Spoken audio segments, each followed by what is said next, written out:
Hello all dear student, most welcome.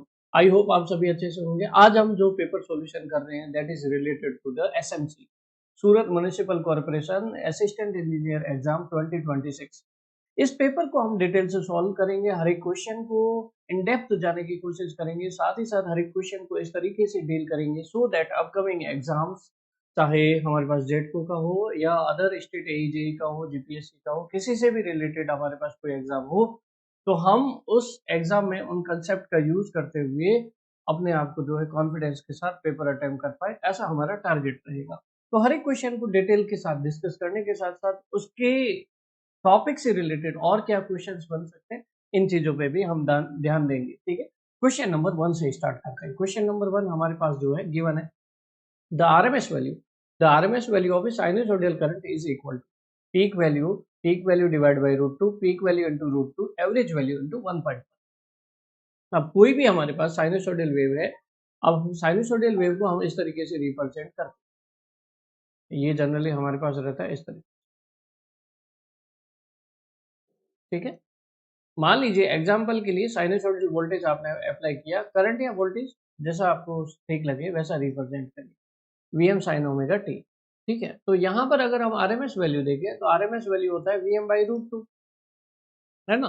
और इसी full wave के लिए एवरेज वैल्यू तो कितना होता है, 0 होता है, लेकिन एवरेज वैल्यू हम हमेशा क्या निकालते हैं, हाफ साइकिल के लिए निकालते हैं। अगर फुल साइकिल के लिए निकालोगे तो पॉजिटिव और नेगेटिव पार्ट का एवरेज वैल्यू तो 0 होता है।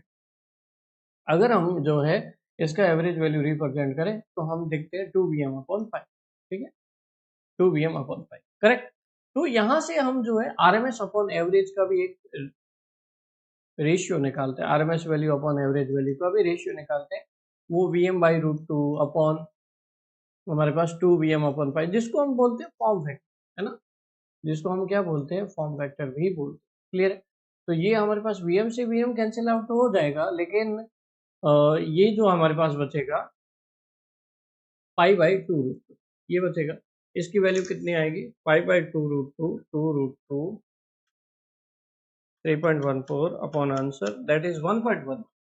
तो हमारे पास ऐसा बोल सकते हैं कि आरएमएस वैल्यू जो होगा वो एवरेज वैल्यू का कितना होगा, 1.1 टाइम्स होगा। बिल्कुल सही बात है, डी करेक्ट है हमारे पास आंसर। लेकिन आरएमएस वैल्यू Vm/√2 है, पीक वैल्यू का Vm/√2 भी है, तो दोनों करेक्ट आंसर है, B as well as D correct answer.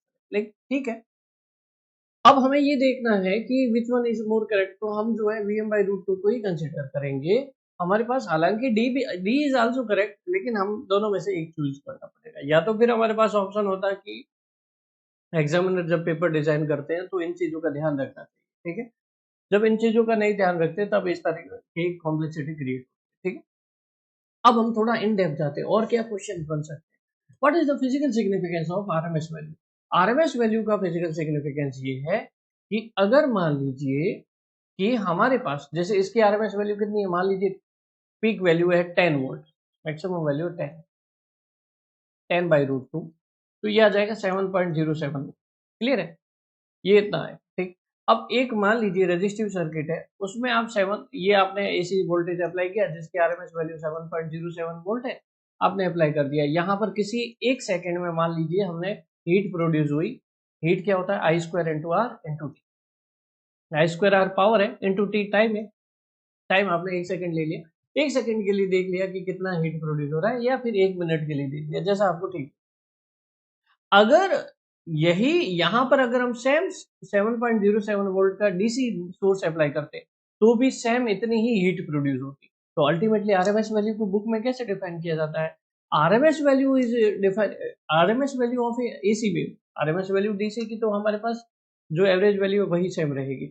RMS value of AC wave is defined as the value of steady current which will generate same amount of heat in a given resistance in a given time as it done with the DC current. DC अगर supply देते 7.07 volt की, वो जितना heat produce करती उतना ही AC के case में produce होता है। क्लियर है, तो हमारे पास ऐसे आरएमएस वैल्यू को ऐसा डिफाइन करते हैं।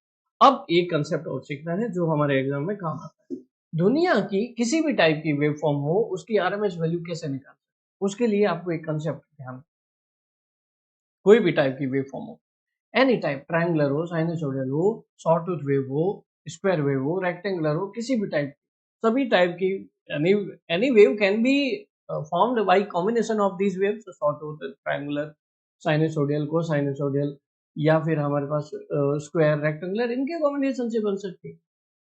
जैसे मान लीजिए एग्जांपल के लिए हमारे पास कोई वेव है, वो इस तरह के कॉम्बिनेशन से बन गए, ठीक है, प्योर साइनसोइडल नहीं है।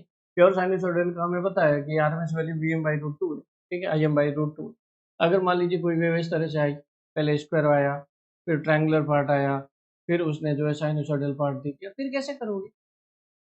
इस टाइप की वेव को कैसे जनरेट किया? फिर वापस वही जो है हमारे पास इस तरह से रेक्टेंगुलर आया, फिर ट्रायंगुलर आया, फिर वापस साइनसोइडल आया। तो किसी भी वेव का हमें आरएमएस वैल्यू निकालना है, कैसे निकालते हैं? इसके लिए एक बहुत फेमस कंसेप्ट, यूनिवर्सल कंसेप्ट है। कोई भी सर्किट है, उसमें अगर हमारे पास करंट जा रही है IRMS, वोल्टेज अप्लाई कर रहे हैं VRMS, और रेजिस्टेंस है R, तो पावर क्या होता है? Power can be find out VRMS square upon R। एक तो ये फॉर्मूला यूज कर सकते हो, एक आप IRMS square, I square into R, ऐसा लिख सकते हो। दो फॉर्मूले यूज कर सकते हो, आपकी जैसे भी इच्छा हो। If resistance is 1 ohm, power can be written as VRMS square और IRMS स्क्वायर। हम V का रेफरेंस ले रहे हैं, आप करंट के रेस्पेक्ट में भी समझ लीजिए, ठीक है। अगर मुझे VRMS पता करना है तो मैं क्या करूंगा? मैं करूंगा अंडर रूट ऑफ पावर, ठीक है। अब पावर कैसे पता किए जाते हैं? Power is defined as the energy upon time. जितनी देर के लिए वेव फॉर्म आई है, वेव फॉर्म का जो टाइम पीरियड है, वो टाइम पीरियड से डिवाइड करेंगे। हमें क्या करना है? एक यूनिवर्सल कंसेप्ट फाइंड आउट करना है कि दुनिया की जितनी भी टाइप की वेव फॉर्म हो, उसमें एनर्जी और टाइम फाइंड आउट कर दो, तो आप आरएमएस वैल्यू कैलकुलेट करते हो। एक नियम बांध लो, जितनी भी साइनसोइडल कोसाइनसोइडल वेव है, उनकी एनर्जी जो रहती है वो a²/2 है, ठीक। इनटू टाइम पीरियड तो रहेगा ही, जितने टाइम पीरियड के लिए ये आई है। मान लीजिए ये 2 टाइम पीरियड के लिए आई है ना। मान लीजिए ये हमारे पास जो है सेकंड वाली ट्रायंगुलर वेव है, ये जितनी भी वेव होती है a²/3, इनका जो है मान लीजिए 2 टाइम पीरियड के लिए आ गई, या T1 T2 T3 जैसा आपको इच्छा है, इसकी एनर्जी ये रहती है, पावर इनटू टाइम, ठीक। उसी तरह से स्क्वायर हो या रेक्टेंगुलर हो, उसकी हमारे हमारे पास जो एनर्जी रहती है a² इनटू टाइम पीरियड, ठीक है। टाइम पीरियड से मल्टीप्लाई करना होता है, एनर्जी में पावर इनटू टाइम होता है, energy equal to power into time. तो हम जो है a²/2 ध्यान रखते हैं साइन कोसाइन के लिए, a²/3 ध्यान रखते हैं शॉर्ट ट्रायंगुलर के लिए, स्क्वायर वो रेक्टेंगुलर के लिए a² ध्यान रखते हैं। तो हमें अगर मान लीजिए ऐसी कोई वेव आई, ये पूरी 30 सेकंड की है, ये जो स्टार्टिंग का टाइम पीरियड है ये 15 सेकंड का, ये 10 वोल्ट है मैक्सिमम मैग्नीट्यूड, ये हमारे पास -5 वोल्ट है, इधर भी मैक्सिमम 10 वोल्ट आ गया। फिर ये जो है रही हमारे पास 10 सेकंड के लिए, और अगली रही 5 सेकंड, ठीक है। तो आप कैसे फाइंड आउट करोगे इसको? तो हम जो है पहले एनर्जी फाइंड आउट करें।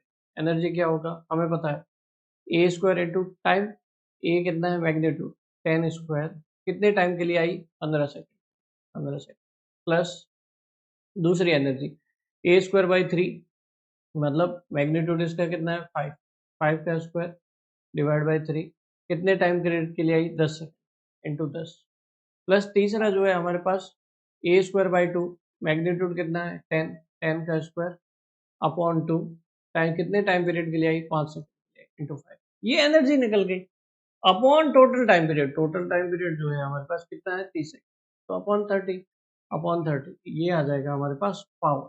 क्या आ जाएगा? Power is equal to energy upon time, ऊपर एनर्जी है, नीचे टोटल टाइम पीरियड, ये पावर है, ठीक है। ये हमारे पास कैलकुलेट करोगे तो आपके पास जो है 1500 प्लस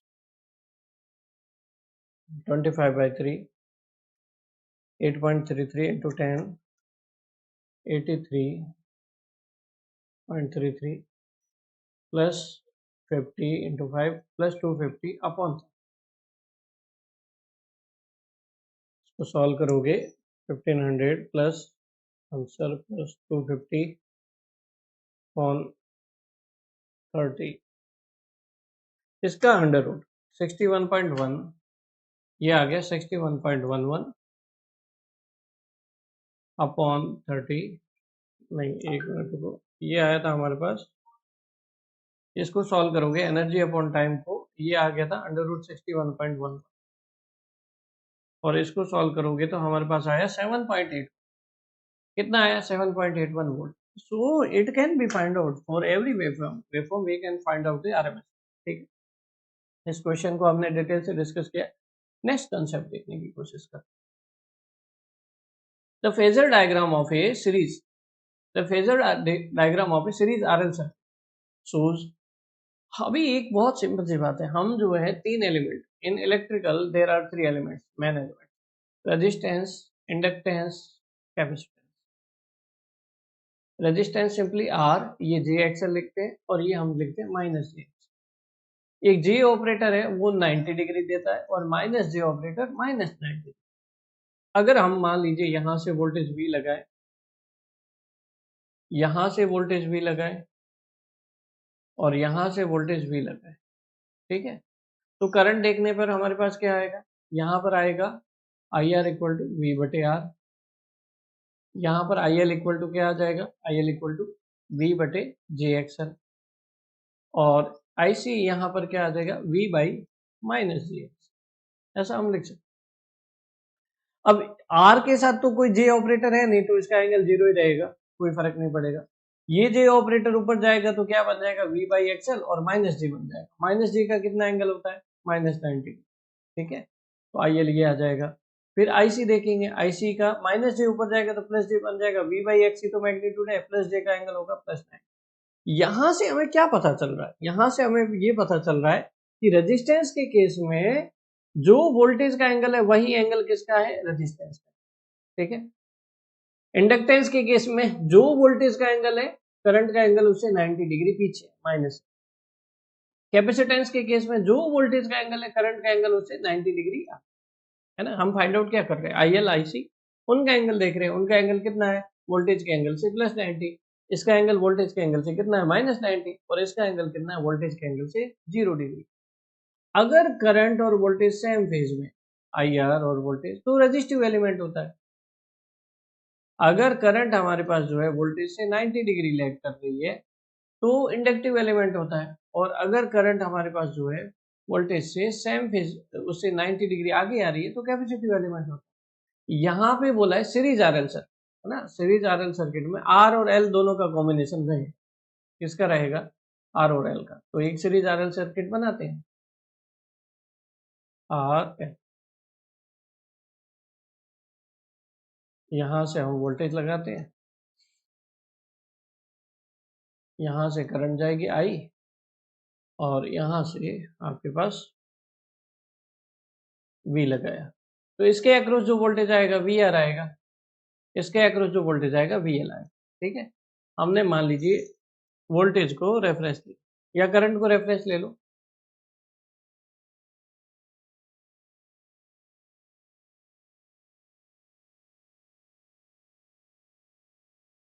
हमने करंट को रेफरेंस लिया,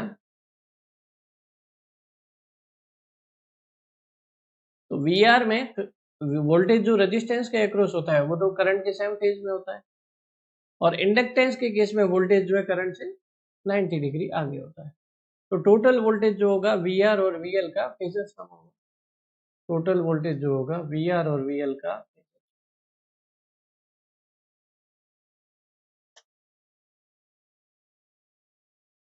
ये फेजर सम, ठीक है। अब देखो जरा please, voltage main supply voltage से सप्लाई करंट जो है वो लैग करता है। ऑब्वियसली ये डायरेक्ट भी बता सकते हो, अगर इंडक्टिव एलिमेंट आता है तो करंट लैग करती है, प्योर इंडक्टर है तो प्योर 90 डिग्री लैग करेगी, लेकिन साथ में रेजिस्टेंस आता है तो 0 से 90 के बीच में लैग करती है। अगर कैपेसिटेंस आता है तो प्योर कैपेसिटेंस के केस में प्योर 90 डिग्री रहता है, लेकिन रेजिस्टेंस साथ में आ जाता है तो लीड तो करती है, तो करंट जो है वोल्टेज से लैग करेगी आरएल सर्किट में। Second will be the right answer. Next question देखो, the quality factor of a resonance circuit is defined as. Quality factor को किसी भी रेजोनेंट सर्किट, ये नहीं बोला कि कौन सा रेजोनेंट सर्किट है, सीरीज है या पैरेलल, तो जब नहीं मेंशन हो तो हम हमेशा सीरीज को कंसीडर करते हैं, इम्प्लिसिट है, ठीक है, ध्यान रखना, सेल्फ अंडरस्टैंडिंग। सीरीज रेजोनेंस में क्वालिटी फैक्टर को कई तरीके से डिफाइन कर सकते हैं। क्वालिटी फैक्टर का मेन डेफिनेशन जो होता है पहले वो समझ लेते हैं।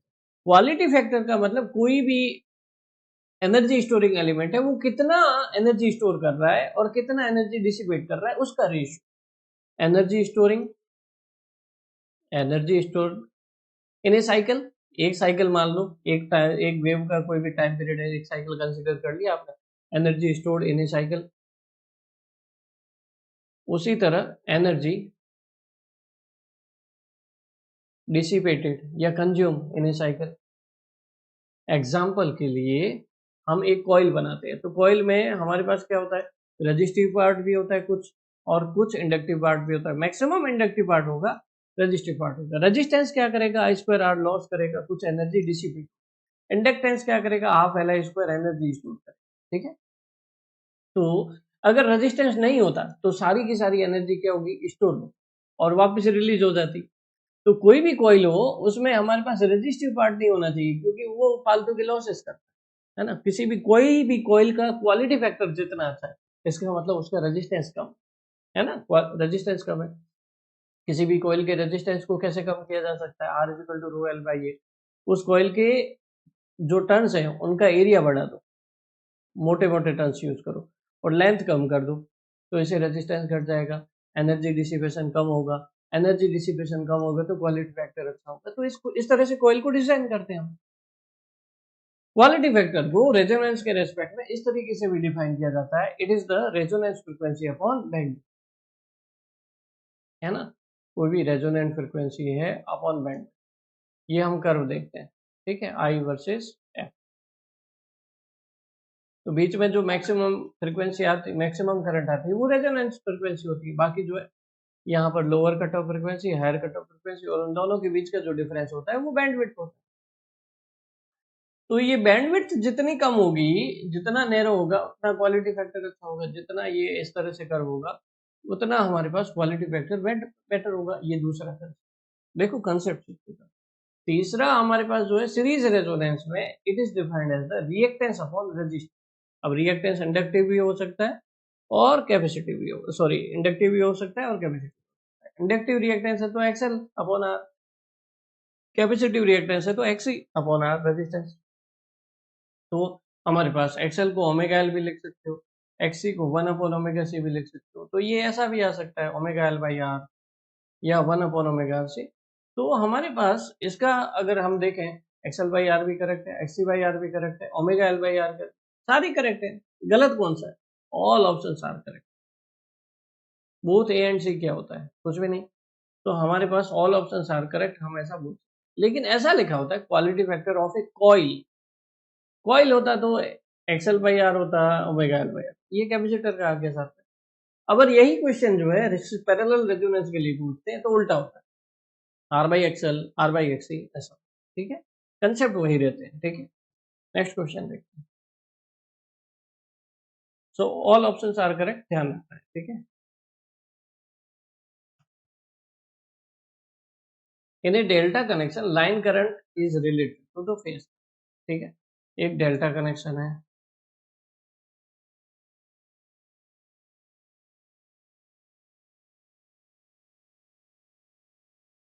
और एक स्टार कनेक्शन।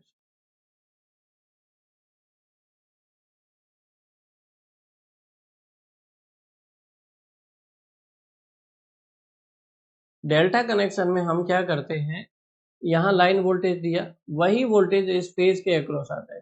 यहाँ पर कुछ भी रेजिस्टेंस हो गया,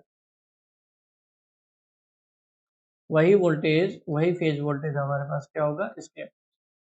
तो डेल्टा कनेक्शन में लाइन वोल्टेज और फेज वोल्टेज इक्वल, जबकि जो लाइन करंट आती है वो डिवाइड हो जाती है। तो लाइन करंट जो है वो फेज करंट का √3 टाइम्स होती है और 30 डिग्री आगे लीड करती है।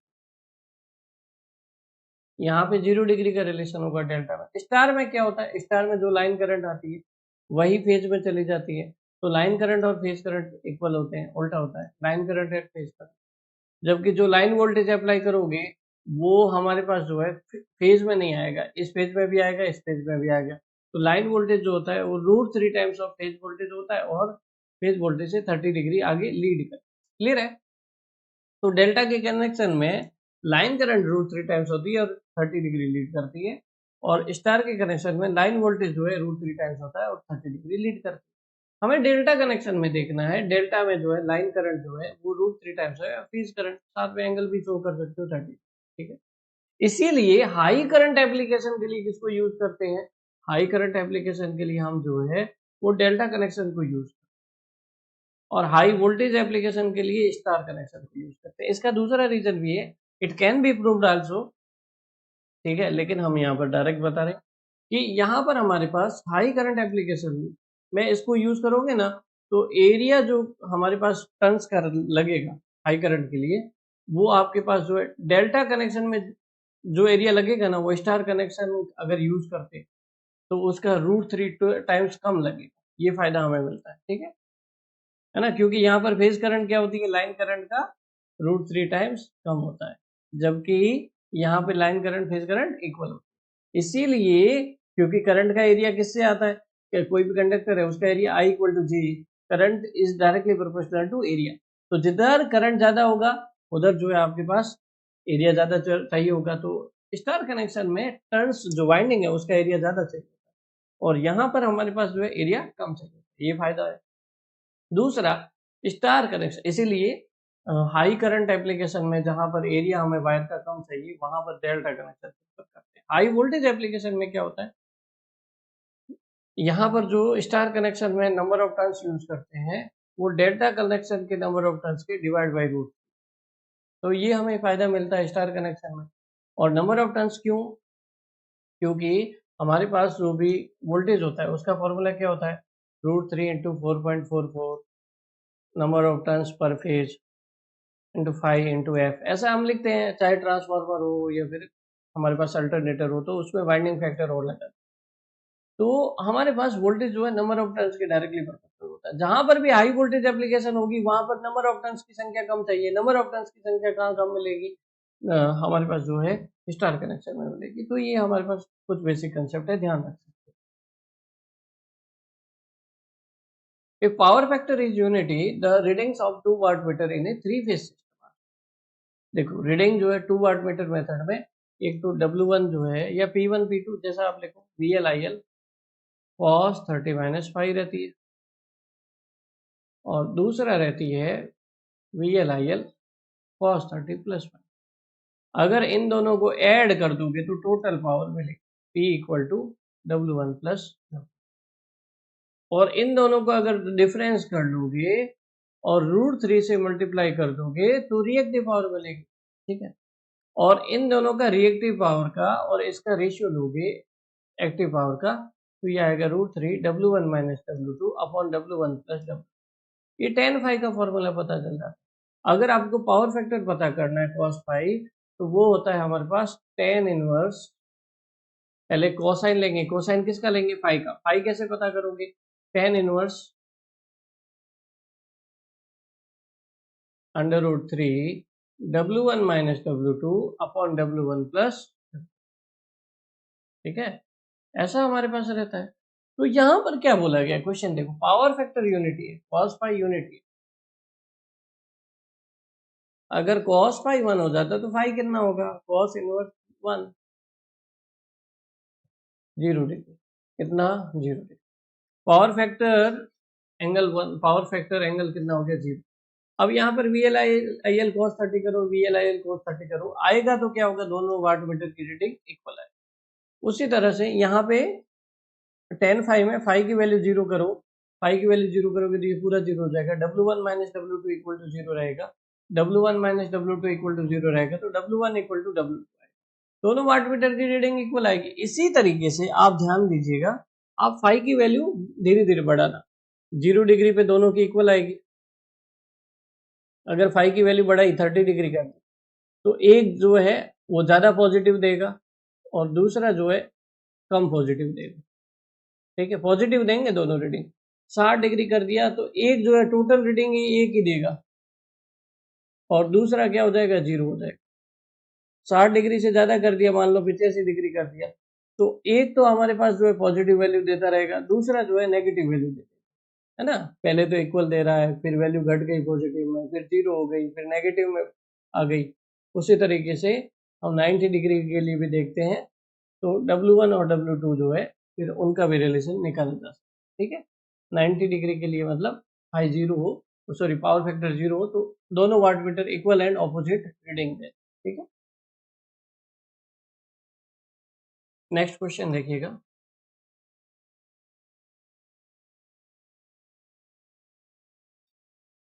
The distribution system commonly used for domestic wiring is radial system, ringman system, complex system और सिंगल फेज सिस्टम। देखो बहुत सीधी सी बात है, डिस्ट्रीब्यूशन सिस्टम जनरली हमारे पास तीन टाइप के होते हैं, रेडियल सिस्टम, रिंगमैन सिस्टम और इंटरकनेक्टेड सिस्टम। ये भी हमारे पास सिंगल फेज सिस्टम का डिस्ट्रीब्यूशन सिस्टम ही है, डोमेस्टिक वायरिंग में सिंगल फेज सिस्टम ही लगे, ठीक है। हालांकि सिंगल फेज सिस्टम से पहले किस टाइप का डिस्ट्रीब्यूशन होता है वो ध्यान देना। डोमेस्टिक वायरिंग अगर वर्ड नहीं आता तो फिर हमारे पास रिंगमैन सिस्टम भी हो सकता था, इंटरकनेक्टेड सिस्टम भी आंसर हो सकता था, लेकिन डोमेस्टिक वायरिंग बोला है, घर के अंदर कनेक्शन जो है वो किस तरह का होता है, सिंगल फेज सिस्टम होता है। लेकिन अगर घर के बाहर देखोगे तो कई जगह रेडियल डिस्ट्रीब्यूशन सिस्टम यूज किया जाता है, कई जगह रिंगमैन डिस्ट्रीब्यूशन सिस्टम यूज किया जाता है, कई बार इंटरकनेक्टेड सिस्टम यूज किया जाता है। मोस्ट जो बड़े बड़े ग्रिड्स होते हैं वो हाई रिलायबिलिटी मेंटेन करने के लिए इंटरकनेक्टेड डिस्ट्रीब्यूशन सिस्टम में कनेक्ट, ठीक है। नेक्स्ट क्वेश्चन देखिएगा जरा please. The insulation resistance of a wiring should not be less. देखो insulation resistance should not be less than, ये ऐसे जो डेटाबेस क्वेश्चन आते हैं ये हमारे पास इंडियन इलेक्ट्रिसिटी रूल से रिलेटेड। इंडियन इलेक्ट्रिसिटी रूल्स 48 इसकी बात, ठीक। लेकिन उससे पहले इंसुलेशन रेजिस्टेंस होगा किसका, वायरिंग का या केबल का, उससे रिलेटेड भी एक क्वेश्चन पूछा जाता है कई बार। इंसुलेशन जो रेजिस्टेंस होता है उसका एक फॉर्मूला होता है, rho upon 2 pi L L N R2 by R1 ऐसा कुछ होता है। तो insulation resistance is inversely proportional to the length of cable. Cable जितना ज्यादा लंबी होगी उसका इंसुलेशन रेजिस्टेंस उतना कम होगा। Remember this concept very important, ठीक है। अब हम आते हैं डेटाबेस टाइप पे। इंसुलेशन रेजिस्टेंस के बारे में ये बोला कि कोई भी वायरिंग हो उसमें इंसुलेशन प्रॉपर होना चाहिए, अदरवाइज क्या होगा, करंट लीकेज होगी। अगर करंट लीकेज हो भी गई तो वो फुल लोड करंट का कितना पार्ट होनी चाहिए, 0.02% से कम होना चाहिए, मतलब फुल लोड करंट का 1/5000 टाइम्स से कम होना चाहिए। अगर इससे ज्यादा चली गई तो वो अलाउ नहीं है हमारे पास। करंट जो है इंसुलेशन प्रॉपर नहीं हुआ, वायर अंदर से जो है लीक करके यहाँ से अर्थ की तरफ करंट फ्लो करवा रहा है, तो वो 1/5000 या 0.02% से करंट कम करंट होनी चाहिए, अदरवाइज सिस्टम प्रॉब्लम कर सकता है। साथ ही साथ किसी भी सिस्टम में लाइटिंग सर्किट में वोल्टेज ड्रॉप जो होता है वो हमारे पास लाइटिंग सर्किट में ±2% से ज्यादा नहीं होगा, ठीक है। Plus ±2% of the supply plus 1 volt आप कंसिडर कर सकते हैं। और अगर इंडस्ट्रियल कोई सर्किट है, ये तो लाइटिंग सर्किट है, और अगर इंडस्ट्रियल सर्किट है तो हमारे पास 5% सप्लाई वोल्टेज का डेविएशन चल सकता है, ठीक है। ये 3 पॉइंट हो गए, ध्यान रखना। चौथा पॉइंट क्या है, चौथा पॉइंट ये है कि हम इंसुलेशन रेजिस्टेंस वायरिंग इंस्टॉलेशन का 1 मेगा ओम से कम नहीं होना चाहिए, ठीक है। और इंसुलेशन रेजिस्टेंस के जैसा एक क्वेश्चन और आता है, अर्थ रेजिस्टेंस जो है 1 ओम से कम होना चाहिए, ठीक है। अर्थ रेजिस्टेंस 1 ओम से कम होना चाहिए, इंसुलेशन रेजिस्टेंस हाई होना चाहिए। इंसुलेशन अर्थ रेजिस्टेंस तो क्या होता है, किसी भी वायर को हम ग्राउंड करते हैं, डायरेक्ट खुद करते हैं, तो उसके बीच में जो है वायर को बीच में जो रेजिस्टेंस आएगा वो 1 ओम से कम होगा, ठीक है। और वायर का खुद का केबल का रेजिस्टेंस जो है ऊपर की तरफ वो 1 मेगा ओम से ज्यादा, ठीक है। ये थोड़े पॉइंट ध्यान रखना। नेक्स्ट क्वेश्चन देखते हैं। The maximum demand The maximum demand of an installation is measured by ammeter, voltmeter, wattmeter, maximum demand indicator। बहुत सीधा सा क्वेश्चन है, इसमें कोई कंसेप्ट। मैक्सिमम डिमांड को मैक्सिमम डिमांड इंडिकेटर से मेजर करेंगे, वाटमीटर पावर मेजर करेगा, वोल्टमीटर वोल्टेज मेजर करेगा, अमीटर करंट मेजर करेगा, ठीक। मैक्सिमम डिमांड को मेजर क्यों करते हैं, अब मैक्सिमम डिमांड इसलिए मेजर कर लेते हैं कि आपने मान लीजिए कोई पावर प्लांट लगाया, आप किसी सिटी को सप्लाई कर रहे हैं, XYZ सिटी को सप्लाई कर रहे हैं, उस सिटी का मैक्सिमम लोड कितना, मान लो 200 मेगावाट है, तो आप कम से कम उस सिटी को सप्लाई करने के लिए 200 मेगावाट से ज्यादा की तो हिम्मत रखोगे, तभी तो सप्लाई कर पाओगे। तो मैक्सिमम डिमांड हमें बताता है कि आपको जो ग्रिड, आपको जो पावर प्लांट लगाना वो कितनी कैपेसिटी का लगा, ठीक है। The test for the polarity of a single pole switch is ensured. Switch is connected to the neutral, switch is connected in phase, switch is connected in earth, switch is connected either with neutral or with phase, ठीक है। जैसे मान लीजिए एक switch है हमारे पास,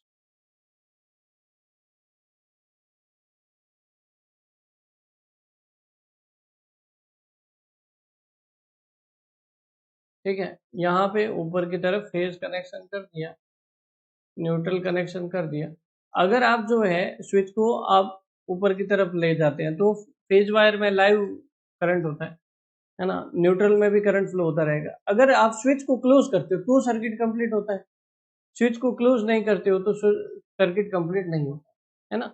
अगर आपने न्यूट्रल में ही कोई टेस्टिंग कंपोनेंट लगा दिया तो उसमें तो हमेशा करंट फ्लो होगी, है ना, चाहे स्विच ऑन हो या ऑफ हो, उससे कोई मतलब ही नहीं है, स्विच क्लोज हुआ। तो इसलिए पोलैरिटी का टेस्ट फेज वायर के साथ करो ना।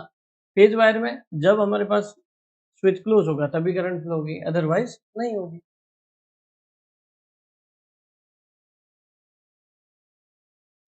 The main purpose of earthing is to the main purpose of a earthing is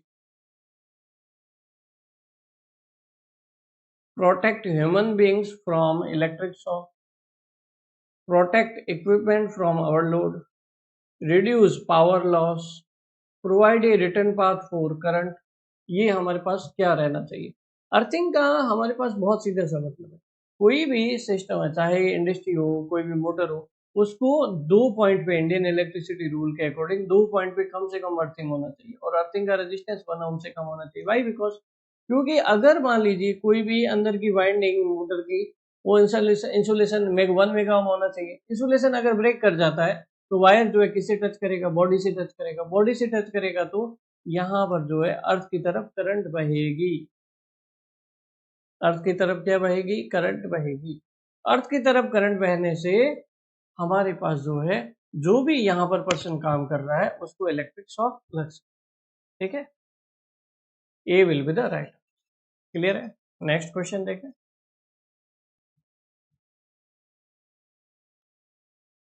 the ratio of primary to secondary voltage is the transformation ratio of each transformer for a delta star connection। तो पहले हम देखते हैं कि मान लो ये single phase का transformer, उसमें रेशियो बताना है प्राइमरी टू सेकेंड, ठीक है।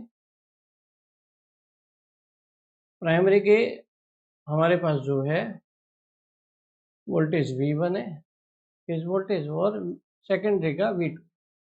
तो यहाँ पर ट्रांसफॉर्मेशन रेशियो जनरली होता है V2/V1। यहाँ पे उल्टा पूछा है, प्राइमरी टू सेकेंडरी वाला पूछा है, तो उसको मैं एक्स लिख देता हूँ, मान लीजिए V1/V2, ठीक है। क्या लिख देते हैं? V1/V2। तो ऐसा हम लिख देते हैं एक्स, है ना। अब यहाँ से इस सिंगल फेज ट्रांसफार्मर को थ्री फेज ट्रांसफार्मर में चेंज, तीन सिंगल फेज ट्रांसफार्मर लगाए, ये प्राइमरी साइड जो पहले आया वो प्राइमरी है, बाद में आया वो सेकेंडरी, तो इसको डेल्टा फॉर्म में कनेक्ट किया। डेल्टा फॉर्म में कनेक्शन क्या होता है? इस तरीके से कनेक्शन होता है। और स्टार फॉर्म में कनेक्शन क्या होता है? सारे सेकंड टर्मिनल एक पॉइंट से जुड़े हुए होते हैं और सारे फर्स्ट वाले टर्मिनल को हम बाहर लेते हैं, ऐसा रहता है। यहाँ पे बीच में से कनेक्शन लेते हैं, यहाँ से और यहाँ, ठीक है। ये डेल्टा में कनेक्ट हो गया, ये स्टार में कनेक्ट। अब एक बात देखो जरा प्लीज, डेल्टा साइड में जो लाइन वोल्टेज होता है वो फेज वोल्टेज के इक्वल, और स्टार में जो लाइन वोल्टेज होता है वो फेज वोल्टेज का √3 टाइम्स। हमें पता है x equal to delta side voltage V1/V2 लिखा था, V फेज स्टार। अगर V फेज स्टार को V लाइन डेल्टा लिख सकते हैं, क्या लिख सकते हैं डेल्टा कनेक्शन में, और V फेज स्टार को VL/√3 लिख सकते हैं, क्या VL स्टार बाई √3। तो ये हो जाएगा x इक्वल टू आ जाएगा, या √3 उधर चला जाएगा तो ये √3 into X, VL delta upon VL star equal to आ जाएगा √3 इंटू एक्स। तो ये कितने टाइम मल्टीप्लाई हो जाएगा? √3 टाइम मल्टीप्लाई हो जाएगा। तो करेक्ट आंसर क्या होना चाहिए? ए होना चाहिए। नहीं, एक बार चेक कर लेते हैं हमारे पास वापस ढंग से। देखिए VL delta upon V L star पता करना, ठीक है। वी एल डेल्टा है वी फेज डेल्टा और वी एल स्टार है √3 times of V phase star, दोनों का रेशियो हो गया। V phase delta upon V phase star V1 upon V2 x लिखा, तो ये x बाई √3 आएगा। क्या आएगा? x by √3। तो करेक्ट आंसर क्या होगा? B will be the right, क्या होगा? B will be the right answer. Next question देखिए, what should be the temperature level of cooling air in the transformer. Cooling air जो transformer में रहती है उसका टेम्परेचर है। बहुत सीधी सी बात है, ट्रांसफार्मर में कूलिंग क्यों होना चाहिए? पहली तो बात, ट्रांसफार्मर में cooling, transformer generally power transformer हो या डिस्ट्रीब्यूशन ट्रांसफार्मर हो, ये जनरली 24 आवर ही काम करते हैं। 24 आवर ही इसमें लॉसेस होते रहते हैं। लॉसेस के कारण इंटरनली हीट होती है। क्या होती है? कभी भी कोई भी एनर्जी लॉस होगी इंटरनली, वाइंडिंग है, वाइंडिंग में करंट फ्लो होगी, आई स्क्वायर आर कॉपर लॉसेस होंगे, आयरन पार्ट होगा तो वहां पर आयरन लॉसेस होंगे, तो लॉसेस के कारण हीट होगी, हीट के कारण वायर का जो इंसुलेशन बर्न आउट कर सकता है। उसको रोकने के लिए किसी भी मोटर या जनरेटर या ट्रांसफार्मर की लाइफ टाइम किस पे डिपेंड करती है? कूलिंग पे। कितना अच्छा कूलिंग करते हो। अगर आपके पास वाइंडिंग गर्म होती जाएगी तो इंसुलेशन बर्न हो जाएगा, इंसुलेशन बर्न होगा तो अर्थ फॉल्ट हो जाएगा, या फिर जो है वायर जो है बॉडी को टच करेगा, बड़ी दिक्कत हो जाएगी। तो कोई भी मशीन हमारे पास या डिवाइस प्रॉपर काम करे उसके लिए क्या होता है? उसके लिए हमारे पास जो है उसका हीटिंग कम से कम होना चाहिए। हीटिंग के लिए कम होने के लिए हम कूलिंग प्रोवाइड, ठीक है, कूलिंग हम जनरली प्रोवाइड करते हैं, सो दैट वायर जो है गर्म नहीं हो, ठंडा रहे और अपनी एफिशिएंसी बढ़े। वैसे भी जितना हमारे पास गर्मी होती जाएगी, रेजिस्टेंस कंडक्टिव पार्ट का तो बढ़ेगा, टेम्परेचर बढ़ने पर रेजिस्टेंस बढ़ता है, तो लॉसेस और ज़्यादा होंगे, हीट और ज़्यादा होंगी, इसीलिए टेम्परेचर को मेंटेन रखना जरूरी, ठीक है, लॉसेस को कम करने के लिए। तो हमारे पास जो है कूलिंग एयर जो है ट्रांसफार्मर में, उसका लगभग टेम्परेचर जो है 25 डिग्री सेंटीग्रेड रहता है, ठीक है। नेक्स्ट क्वेश्चन देखो, which part of the machine is lock to perform the block rotor test of an induction motor. Induction motor का block rotor test. Induction motor में लॉसेस को फाइंड आउट करने के लिए हम दो टेस्ट करते हैं, एक तो नो लोड टेस्ट करते हैं, है ना, जनरली दो ही टेस्ट करते हैं, block rotor test. No load test में नो लोड लॉसेस पता करते हैं, अगर रन ही कर नहीं रही है मोटर तो no load losses. No load कौन से? आयरन लॉसेस और फ्रिक्शन एंड विंडेज, ठीक है, ये लॉसेस पता करते हैं। ब्लॉक रोटर टेस्ट में हम कॉपर लॉसेस क्या पता करते हैं? कॉपर लॉसेस पता, ठीक है, ये पता। अब जैसा कि इसका नाम है block rotor test, block rotor test में हम जो रोटर को ब्लॉक करते हैं, यही क्वेश्चन पूछा है, बहुत सीधा सा कर सकते हैं, B will be the right answer, ठीक।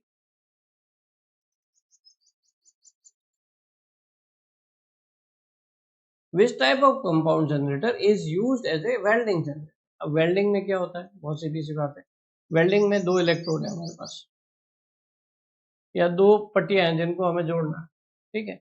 जैसे ही ऊपर से इलेक्ट्रोड यहाँ लगाते हैं, ठीक है, यहाँ पर चिंगारी उत्पन्न होती है और इससे ये शॉर्ट हो जाता है, और जो है पाथ कंप्लीट होने की वजह से यहाँ पर शॉर्ट हो जाता है।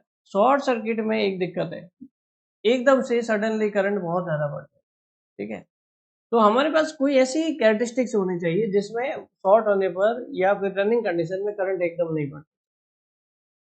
ऐसा होता है ड्रूपिंग कैरेक्टरिस्टिक्स वाला जनरेटर। ड्रूपिंग कैरेक्टरिस्टिक्स का क्या मतलब है? डिफरेंशियली कंपाउंड जनरेटर में ऐसा होता है। क्यों होता है? देखो जरा, जब हमारे पास डिफरेंशियल कंपाउंड कैसा होता है, पहले डायग्राम बनाते हैं।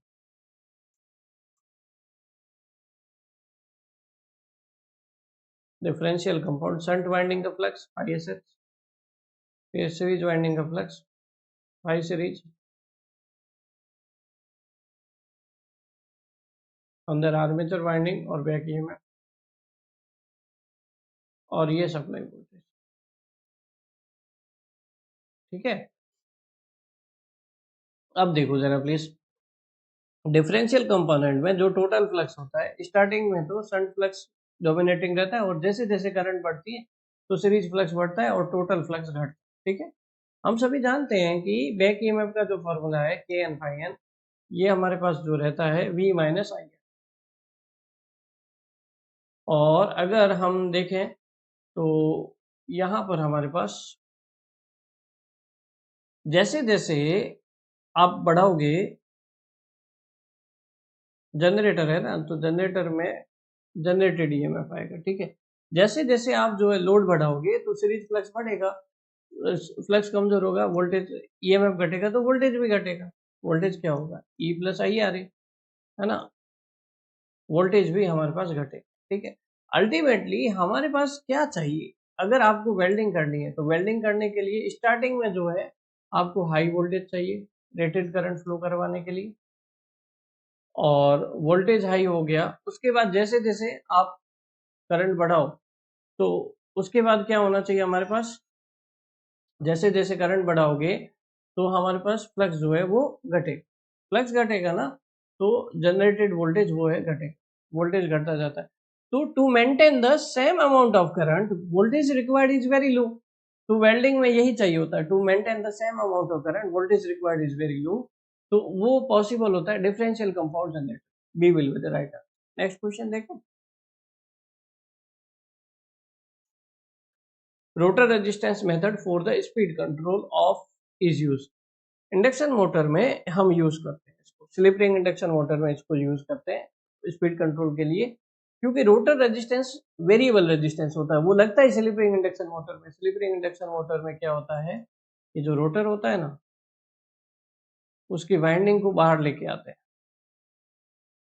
कोई भी रोटर होता है उसकी वाइंडिंग के सिरों को बाहर लेके आते हैं। ये स्टेटर है हमारे पास, ये रोटर है, इसके सिरों को हम बाहर लेके आए और बाहर जो हम एक्सटर्नल रेजिस्टेंस से कनेक्ट, कैसे कनेक्ट कर देते हैं, एक्सटर्नल रेजिस्टेंस से कनेक्ट। इस रोटर रेजिस्टेंस को वेरिएबल बना के हम मर्जी आए जो कर सकते हैं, स्टार्टिंग टॉर्क को बढ़ा सकते हैं, स्टार्टिंग करंट को लिमिट कर सकते हैं, स्पीड को कंट्रोल कर सकते हैं, ये सारी चीजें परफॉर्म कर सकते हो। तो rotor resistance method slip ring induction motor में यूज किया जाता है। स्क्वेयर केज इंडक्शन मोटर में तो रोटर रेजिस्टेंस होता ही नहीं है, क्योंकि स्लिप रिंग नहीं लगी हुई होती है, तो इसलिए वहां पर ये method, rotor resistance method use नहीं किया जा सकता। वहां पर फिर क्या करते हैं, आजकल हम लेटेस्ट ड्राइव आई है VFD, variable frequency drive use करते हैं, सॉफ्ट स्टार्टर यूज करते हैं, ये सब यूज करते हैं जिससे हमें जो है सारा रिक्वायरमेंट फुलफिल हो जाता है, ठीक है। वैसे तो पुराने टाइप में star delta starter, Deol starter और ऑटो ट्रांसफॉर्मर स्टार्टर हम यूज करते ही थे, आजकल जो है वीएफडी सबसे ज्यादा यूज होता है। So it is the part first of SMC paper solution. We will continue second part. Till then thank you so much.